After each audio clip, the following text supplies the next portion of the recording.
Alguém dos senhores já assistiu aqueles filmes de gangster, onde em algum momento da história as facções se desentendem e ali começa a verdadeira batalha entre eles em prol do osso, para ver qual que realmente terá o poder para se apoderar do ouro. É exatamente o que o Brasil está vivendo. Ministros do STF disseram ter sido traídos depois que um membro do governo, Jacques Wagner, o líder do governo, votou a favor da PEC que limita os poderes e as tiranias do STF. O STF ficou desesperado, magoado e disse que foi traído pelo governo Lula, pelo membro do governo Lula, que votou de uma forma inesperada a um projeto que limita os poderes do STF. A ponto de chegar a ameaçar o próprio governo Lula para tirar Jacques Wagner da posição onde ele se encontra.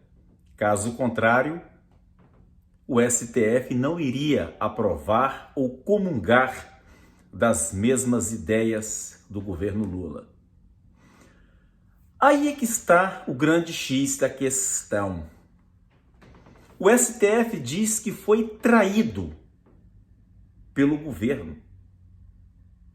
Bom, se foi traído, sinal que houve um acordo, uma comunhão entre o STF e o governo Lula, que é um ato completamente inconstitucional. Se foi traído pelo governo, sinal que houve uma comunhão, um acordo.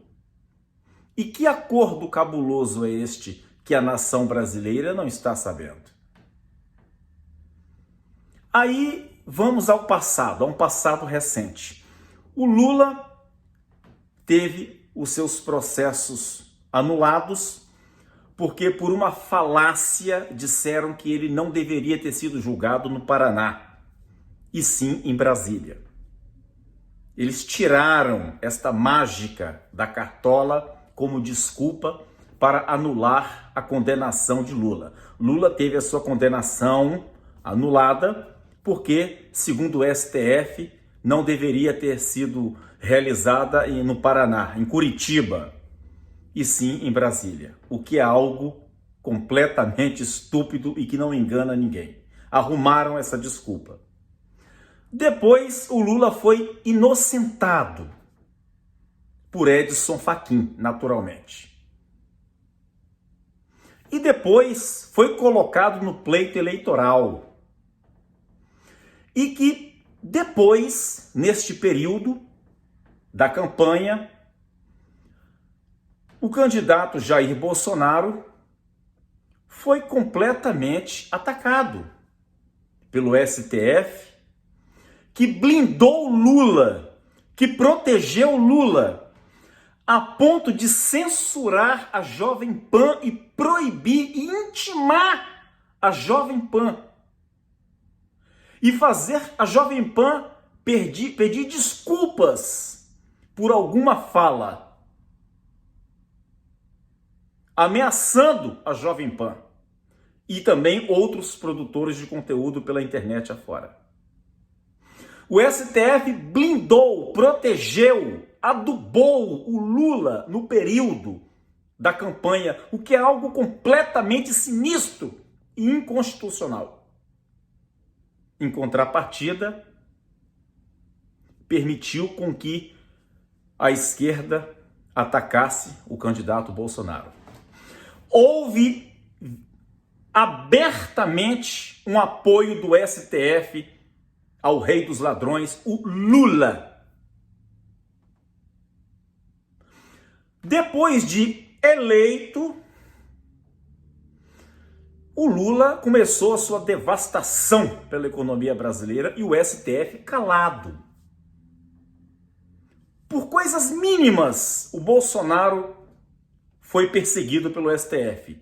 E por coisas gigantescas de destruição que o Lula fez nesses primeiros 10, 11 meses de governo, o STF em momento nenhum se interferiu no governo Lula. Então houve ali um conchavo do STF desde a anulação da condenação dele até este momento em que Lula destrói o Brasil. Ou seja, há um acordo entre o STF e o Lula. Certamente, em troca, o STF espera que o governo do PT blinde os ministros do STF das suas atitudes inconstitucionais, das suas aberrações. Ou seja, o STF tirou o Lula da cadeia e agora o blinda, e o governo Lula blinda o STF de suas tiranias de ditadura. Mas, como voltando ao assunto do filme, em algum momento um membro da gangue resolve fazer diferente. Jacques Wagner votou a favor da PEC. E agora o fogo começou a pegar. Das duas facções, eu ainda creio que há uma terceira. E essa terceira chama-se Rede Globo. Lembra quando o William Bonner disse naquele debate ridículo, ou naquela entrevista ridícula, então o senhor é inocente, não tem condenação. Reforçando uma fala. Para mim, pessoalmente, há três facções. O STF, o do Lula e o da Rede Globo. Agora, o que o brasileiro tem que torcer é que essas facções, elas se enfrentem. E nós temos que torcer para que elas entrem literalmente na briga. Porque qualquer uma que derrubar a outra é lucro para o Brasil. Seja a queda do judiciário, do STF, ou a queda do governo do rei dos ladrões, o Lula. Eles mesmos estão se entregando. Eles estão falando abertamente que houve um conchavo entre o STF e a quadrilha do PT. Eles mesmos estão se entregando. Agora o povo brasileiro não pode se acovardar, porque motivo de sobra tem para o povo voltarem a exigir. Temos que torcer para que eles se enfrentem, porque qualquer um que derrubar o outro, nós temos que aplaudir. Porque dessas duas facções, o STF ou o governo do Lula, qualquer dessas duas porcarias que caírem, é lucro para o Brasil.